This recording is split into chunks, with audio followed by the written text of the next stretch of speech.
Welcome back to my channel. This is 코인 노마드. 안녕하세요. 코인 노마드입니다.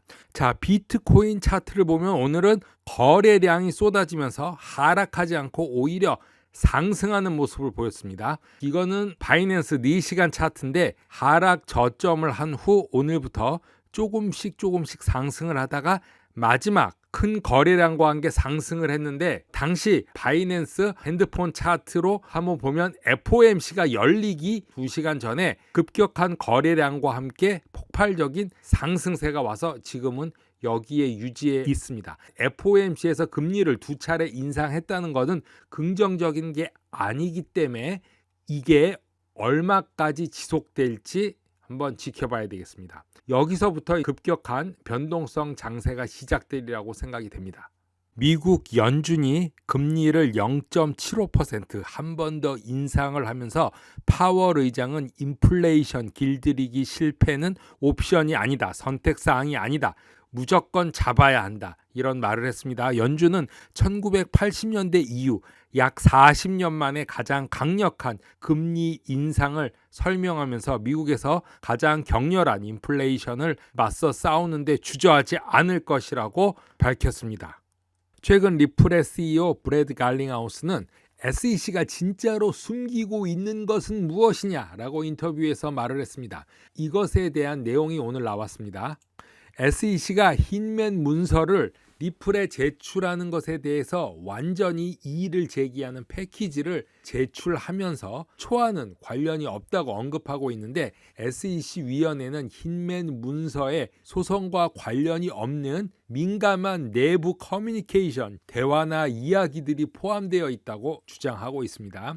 자, 그렇기 때문에 이제 제출하지 못하겠다, 이런 말인데요. 미국 증권거래위원회 SEC는 2018년 윌리엄 흰맨의 연설 내부 초안을 리플에 제출하라고 명령한 사라 넷번 치안판사의 최근 판결에 계속적으로 이의를 제기하고 있습니다. SEC에 따르면 내부 초안에는 SEC의 기밀 정보가 포함되어 있고 리플의 주장과는 관련이 없는 것들이 있다고 말을 하고 있습니다. 그러나 법원은 SEC가 흰맨의 연설 내부 초안을 리플에 공개해야 한다고 3차례나 걸쳐 명령을 했습니다. SEC는 연설 초안이 관련성이 있다 하더라도 DPP 심의 과정에서 특권과 변호사 고객 특권으로 보호되는 기밀 심의와 법률 자문을 담고 있다고 말하면서 SEC에 따르면 법원이 흰맨 문서를 리플에게 넘겨야 한다는 명령을 유지하는 경우 SEC뿐만이 아니라 미국의 다른 기관에서도 내부 의사소통에 문제가 일어날 수 있는 특정 의미가 발생할 수 있다고 주장하고 있습니다. 넷반 판사의 판결의 핵심은 흰맨이 부인한 연설에 자기 자신의 개인적 견해가 포함되었다는 건데 SEC가 심의한 것이 아니라는 내용입니다.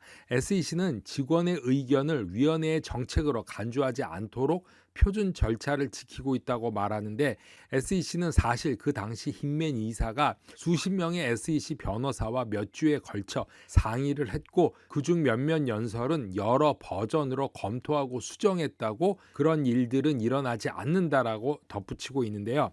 만일 리플에 제출이 허용된다면 이 명령은 공무원들이 중요한 정책 문제에 대해서 숙고하고 기관 변호사로부터 솔직한 법적 조언을 얻는 능력들을 저하시킬 것이므로 이 명령은 명백한 오류가 있고 법에 위반되는 것으로 간주되어야 하며 SEC는 연설 초안이 관련이 없고 특권이 있기 때문에 보유하도록 허용해야 한다라고 말을 했습니다. 자, 이런 말들을 들어보면은 SEC는 완전히 판사의 말을 무시하고 판사 위에서 군림하는 듯한 억양으로 지금 들리고 있습니다. 흰맨의 2018년 연설을 둘러싼 싸움은 이더리움을 비증권으로 선언한 2018년 흰맨 연설이 리플 대 SEC 소송에서 중요한 문제가 되었는데, 2021년 1월 리플은 SEC에 64개의 내부 커뮤니케이션 초안이 포함된 연설의 공식화를 이루는 문서를 제공할 것을 요청했죠. 벌써 1년 반이 넘게 진행되고 있습니다. SEC는 리플의 요청을 무시했고 리플은 작년 말 SEC의 문서를 제출하도록 강제하는 동의를 제출했습니다. 이에 따라서 넷번 치안판사는 SEC의 흰맨의 문서를 리플에게 넘겨주도록 3차례 명령을 했습니다. SEC는 여전히 힌맨의 연설 초안을 리플에 양도할 준비가 되어 있지도 않고 리플 CEO는 힌맨의 문서를 보호하기 위한 SEC 행동이 이상하다고 최근에 계속 언급을 하고 있습니다. 힌맨의 초안과 소송 해결에 도움이 될 수 있는 기타 관련 문서들을 보호하려고 하는 SEC의 지속적인 노력은 많은 사람들이 SEC가 더욱더 큰 것을 뒤에 숨기고 있다고 믿게 되고, 최근 리플의 CEO는 또한 SEC가 숨기려고 하는 것이 무엇인지 물어볼 수밖에 없다라고 말하면서 14개월이 지났지만 SEC는 여전히 메모를 숨기기 위해 계속적으로 우리 리플과 싸우고 있으며 그들이 진짜 숨기려고 하는 것이 무엇이냐 하고 되물으면서 말을 끝냈습니다. 암호화폐 정보회사 메사리 데이터에 따르면 솔라나가 이더리움의 NFT 시장 지배력 다음에 뒤를 잇는 차세대 도전자로 부상하고 있다고 합니다. 최근 보고서에서 솔라나의 전체 사용량이 올해 2분기에는 감소했지만 NFT 활동이 크게 가속화되고 있고 700만 개 이상의 새로 발행된 NFT의 급격한 증가로 46.4%의 성장을 나타내고 있습니다. 2022년 첫 6개월 동안 새로 발행된 NFT는 2021년 전체 발행된 양의 2배라고 합니다. 거의 4배 가까이 성장한 거죠. 솔라나 NFT 활동이 3월에 2022년 최저치를 도달을 한 후에 3, 4, 5, 6, 5월, 6월에는 급상승했습니다. 저점을 찍고 급상승해 나가는 솔라나 NFT 관련인데요. 솔라나 급상승하게 된 이유는 솔라나 기반의 NFT 마켓플레이스를 만들 수 있는 메타플렉스의 성공과 새로운 NFT 컬렉션을 출시라고 합니다. 이더리움을 대신해서 NFT 활동이 증가하고 있고 궁극적으로 NFT 부분에서 솔라나의 위치는 경기 침체에도 불구하고 생태계의 강력한 구성 요소로 남아 있어서 이더리움에 이어서 NFT 판매량 기준으로도 두 번째로 큰 프로토콜이 되었습니다.